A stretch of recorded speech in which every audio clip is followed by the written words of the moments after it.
But I know as much as అంటే ఇప్పుడు అందరం మాట్లాడుకుంటున్నాం యాజ్ మచ్ యాజ్ ఇప్పుడు ఇన్నేళ్ల తర్వాత ఐ రిగ్రెట్ అంటే అలా చూసుండకూడదేమో కానీ బట్ ఒక విధంగా అది నాకు దాంట్లో నుంచి నేను చాలా మంచిగా నేర్చుకున్నాను. మంచిగా అంటే ఇవాళ నేను మీరు డిస్క్లైమర్ లాస్ట్ లో ఇస్తారు, ఫస్ట్ లో ఏమట్లా. సరేలే ఇప్పుడే ఇగో వంశీ అది ఇటుది అటేసి అటు ఇటు దేశం అలా నా వైపు నుంచి వచ్చిన కమిటీ కుర్రాళ్ళు అంటే మీకు ఐడియా ఉందన్న? ముఠా మా ఊర్లో ముఠా కుర్రాళ్ళు ముఠా అలాంటి ముఠాల్లో మీరు ఎప్పుడైనా కమిటీ మీన్స్ ఇప్పుడు కమిటీ ఆ కమిటీలో ఉండేవాడిని చిన్నప్పుడు. చందాలకి వెళ్ళేవాళ్ళము. తర్వాత డెకరేషన్స్ మండపం పెట్టగానే ఫస్ట్ మన సాంబ్రాణి వేసి మొత్తం పొగ వేసేది. ఆ తర్వాత డొనేషన్స్ వచ్చినాయి అన్ని బాక్స్లో పెట్టి ప్రసాదం ఆబ్వియస్లీ ప్రసాదము అండ్ ముందు దాన్నే మేము కొంచెం సైడ్ చేసి అంటే అందరికి పెట్టిన తర్వాత అండ్ డెఫినెట్లీ మేము బాగా కమిటీగా మేము అందరం బాగా ఎదురు చూసేది ఏంటంటే నిమజ్జనం కోసమే. ఎందుకంటే that is the best way of fun అనమాట. అండ్ అందరం డ్యాన్స్ చేయడం I think that was the best. చందానగర్లో నాకు బాగా ఉన్న మెమరీస్ అంటే అది కమిటీ. అవునా?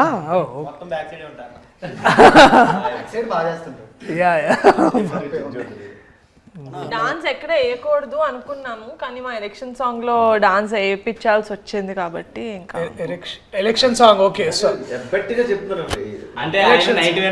నిజంగా ఎలక్షన్ సాంగ్ లో అందరూ బాగా డాన్స్ చేశారని మనస్ఫూర్తిగా ఒప్పుకుంటున్నారా కదా? మరి అదే నేను చెప్పాను. ఎలక్షన్ సాంగ్ ఎస్ నాకు కొంచెం మిషన్ కుట్టే స్టెప్ ఒకటి ఫేమస్ అన్నమాట. ఓ ప్రసాద్ చిన్నోడా? Okay okay. నాకు స్టోరీ విన్నప్పుడు నాకు కూడా కొంచెం న్యూగా ఉండింది. ఎందుకంటే నేను హైదరాబాద్ లో పుట్టా. నాకు ఆంధ్ర అటు సైడ్ అంత అమ్మ వాళ్ళు అటు నుంచి వచ్చారని తెలుసు కానీ నాకు ఆ భాష కూడా అంత ఫాస్ట్గా గ్రాస్ప్ చేయలేను. ఆ రోజున మళ్ళీ రావులో సగం things I genuinely don't relate to because I'm not from నేను అంటే ఊళ్ళలో పెరగలేదు కదా. హైదరాబాద్లో ఇదైతే చేస్తారు కదా ఆకుతోటి రాకెట్ చేసేది, టేప్ వేసేది, ఆ మంట వచ్చేది. నో భూమి శకలకైనో ఓ అదేనా? అయితే తెలీదు,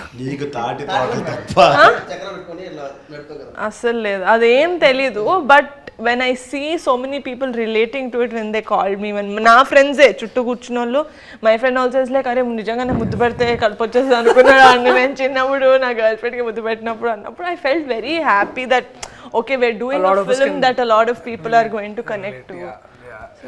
అండ్ ఆ మ్యూజిక్ కూడా killer music. I think Karthik did a fantastic job. ఆ పాట పాడిన కార్తిక్ చాలా బాగా పాడాడు. నాకైతే personal favourite is of course నాకు ప్రేమ గారడి చాలా ఇష్టం. ఆ రోజుల్లో ఈజ్ మై సెకండ్ ఫేవరెట్. ప్రేమ గారడి నాకు చాలా బాగా నచ్చింది. నాకు మీరు మా టీజర్ చూస్తుంటే ఒక ఫ్లేమ్స్ సీన్ ఉంటుంది. Flames oh my god so it's actually one of my favourite scenes from the movie. నేను పర్సనల్ లెవెల్లో కూడా చాలా రిలేట్ చేసుకున్నా. చిన్నప్పుడు మాకు నచ్చిన వాళ్ళు ఎవరైనా ఫ్రెండ్స్లో కూడా ఎస్ వచ్చినా ఈ వచ్చినా వాళ్ళకి లైట్ తీసుకున్నారు. సో మీ డేస్లో కానీ మీ గ్యాంగ్ కానీ how relatable was it to you? I think the childhood is incomplete without flames అనుకుంటా. ఎందుకంటే ఫ్లేమ్స్ నేను definitely we all did flames. నేను ఇందాక I was also mentioning to Vamshi every నోట్బుక్లో ఎవ్రీ పీరియడ్లో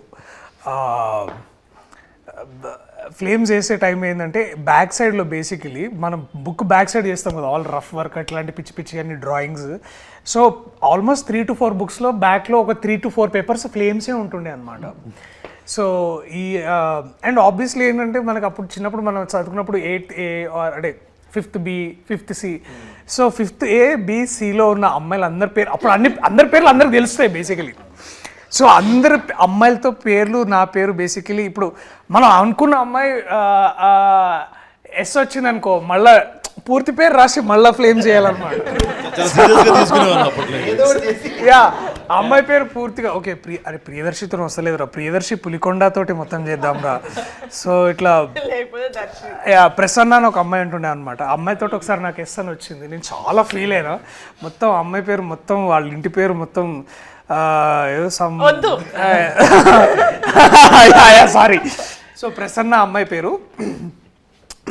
సో మొత్తం మళ్ళీ మొత్తం పేరు వేస్తే ఐ థింక్ ఎఫ్ అని వచ్చింది, ఫ్రెండ్ అని వచ్చింది బేసికలీ. అయితే ఓకే. హైలైట్ ఏంటంటే ఇద్దరు ఆ టైంలో ఏంటంటే బాయ్స్లో కొంతమంది గొడవ పడుతున్నప్పుడు వాడికి నాకు ఫ్లేమ్స్ ఇస్తే ఐ థింక్ మన ఫ్లేమ్స్ జాతకం అంటుండే మేము. అరే ఫ్లేమ్స్ జాతకంలో నువ్వు ఆడు ఎన్మి అనుకుంటారా అని అట్లా ఫీల్ అయ్యి మళ్ళీ వాడికి నాకేముందని దానికి కూడా బాయ్స్ కూడా ఫ్లేమ్ చేసేవాళ్ళం. Girls also we did it. And నా బెస్ట్ ఫ్రెండ్ కి నాకు ఇట్లా ఎనిమీస్ అని వస్తే నేను చాలా ఒఫెండ్ అయిపోతుండే. ఏంటి ఫ్యూచర్ లో ఏమైనా మోసం చేస్తుందని అనుకుంటున్నా. అండ్ ఇంకొకటి ఉంటుండే 4 cups అని ఒక గేమ్ ఉంటుండే గుర్తుందా? ఇట్లా పర్సెంటేజ్ చేసేవాళ్ళు. సో అది ఒకటి. తర్వాత ఐ థింక్ ఇవన్నీ చాలా చాలా చేసినాం. I think flames is like integral part of our childhood. And I think I remember even 10th దాకా కూడా చేసినాం అనుకుంటా కొన్నిసార్లు. ఎందుకంటే 10th అప్పుడప్పుడు ఇట్లా క్రష్ స్టార్ట్ అవుతుండే కదా మనకి. ఇట్లా 2 years back ఎవరికి చెప్పావు? మా ఫ్రెండ్స్ ఇద్దరికి 2 years బ్యాక్ చేశా నేను ఫ్లేమ్స్. మా ఫ్రెండ్స్ ఇద్దరికి. వాళ్ళకా నాకు ఎందుకు అది నువ్వు ఏ అనుకుంటా. ఏ అంటే ఏంటి? Arrange marriage. అరేంజ్ మ్యారేజ్ ఏంటివా? ఎఫెక్షన్.